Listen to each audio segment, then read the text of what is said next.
حج complete guide series کی اس video میں ہم سیکھیں گے حج افاضہ کیا ہے، کب کیا جاتا ہے، کیوں فرض ہے، اس کا طریقہ سٹیپ بائی سٹیپ کیا ہے، سعی کب کرنی ہے، احرام سے مکمل آزادی کب ملتی ہے، خواتین کے اہم مسائل کیا ہیں اور اس طواف کی روحانی حقیقت کیا ہے، تاکہ آپ حج کے اس اہم ترین مرحلے کو صحیح طریقے سے سیکھ سکیں۔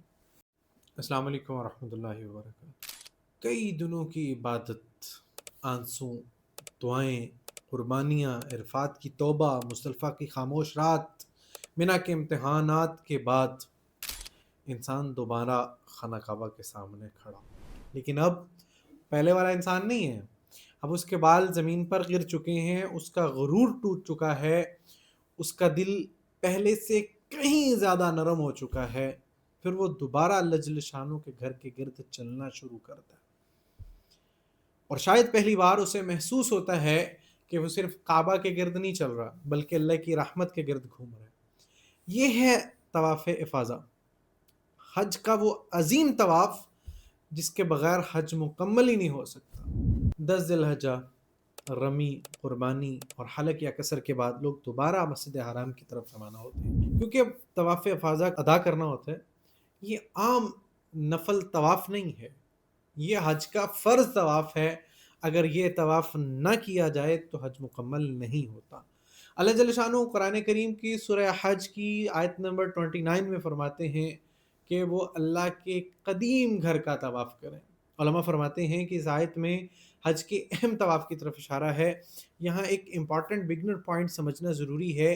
طواف افاضہ 10 ذی الحجہ کو کرنا افضل ہے، لیکن اگر رش، بیماری، کمزوری یا کسی مجبوری کی وجہ سے ڈیلے ہو جائے تو بعد میں بھی کیا جا سکتا ہے، لیکن بغیر طواف افاضہ حج مکمل نہیں ہوتا۔ اب بات کرتے ہیں طواف افاضہ سٹیپ بائی سٹیپ کیسے کیا جاتا ہے۔ سب سے پہلے وضو کریں، کیونکہ طواف پاکی کے ساتھ کیا جاتا ہے۔ پھر ادب اور عاجزی کے ساتھ مسجد حرام میں داخل ہوں۔ دل میں یہ احساس رکھیں کہ اللہ نے آپ کو دوبارہ اپنے گھر کے سامنے حاضر ہونے کا موقع دے دیا۔ پھر حجر اسود کی طرف جائیں، کیونکہ طواف ہمیشہ حجر اسود سے شروع ہوتا ہے۔ اگر آسانی سے ممکن ہو اور کسی کو تکلیف دیے بغیر موقع مل جائے تو حجر اسود کو بوسہ دینا سنت ہے، لیکن اگر رش زیادہ ہو تو دور سے ہاتھ کا اشارہ کریں اور کہیں بسم اللہ اللہ اکبر، اور پھر طواف شروع کر دیں۔ ہمیشہ طواف اینٹی کلاک وائز ہوگا، جیسے ہم پہلے بھی ڈسکس کر چکے ہیں۔ خانہ کعبہ آپ کے بائیں طرف ہوگا، 7 چکر مکمل کرنے ہیں، اور ہر چکر حجر اسود سے شروع ہوگا اور حجر اسود پر آ کر ختم ہوگا۔ یہاں ایک اہم بات یہ ہے، لوگ سمجھتے ہیں کہ ہر چکر کی الگ مخصوص دعا ہے، لیکن آتھینٹک حدیث سے کوئی مخصوص دعا ثابت نہیں ہے۔ طواف کے دوران قرآن پڑھ سکتے ہیں، استغفار کر سکتے ہیں، درود پاک پڑھ سکتے ہیں، اپنی زبان میں دعا مانگ سکتے ہیں۔ البتہ رکن یمانی اور حجر اسود کے درمیان دعا مانگنا، یہ والی دعا پڑھنا سنت ہے۔ ربنا آتنا فی الدنیا حسنہ وفی الآخرۃ حسنۃ وقنا عذاب النار۔ اے ہمارے رب، ہمیشہ دنیا میں ہمیں بھلائی عطا فرما اور آخرت میں بھی بھلائی عطا فرما، اور ہمیں جہنم کے عذاب سے بچا۔ یہاں ایک امپورٹنٹ مسئلہ یہ ہے، کیا طواف اضافہ کے بعد سعی بھی کرنا ضروری ہے؟ یہ بیسیکلی حج کی قسم پہ ڈیپینڈ کرتا ہے۔ اگر حج تمتع کیا جا رہا ہے تو طواف افاضہ کے بعد دوبارہ سعی کی جاتی ہے، کیونکہ پہلی سعی عمرہ کی تھی، اور دوبارہ جو سعی کی جاتی ہے یہ حج کی سعی ہوتی ہے۔ جبکہ بعض دوسری صورتوں میں اگر پہلے صحیح ہو چکی ہے تو دوبارہ صحیح ضروری نہیں، اس لیے اپنے گروپ کے اسکالر یا گائیڈ سے کنفرمیشن لینا بہت ضروری ہے۔ یہاں کراؤڈ بہت زیادہ ہوتا ہے، اس لیے تھکے نہ دیں، صبر رکھیں، خواتین رش سے بچیں، بوڑھے لوگوں کا خیال رکھیں۔ اگر ضرورت ہو تو ویل چیئر بھی استعمال کی جا سکتی، کوئی حرج نہیں ہے۔ اب ایک امپورٹنٹ مسئلہ یہاں پہ یہ ہے کہ احرام مکمل طور پہ کب کھلتا ہے۔ رمی اور حلق کے بعد احرام کی اکثر پابندیاں ختم ہو جاتی ہیں، اسے ہم تحلل اول کہتے ہیں، لیکن ازدواجی تعلقات ابھی مکمل طور پہ جائز نہیں ہوئے۔ اب طواف اضافہ بھی مکمل ہو جائے تو تحلل کامل ہوتا ہے۔ اب احرام مکمل طور پہ ختم ہو جائے گا اور تمام پابندیاں ختم ہو جائیں گی۔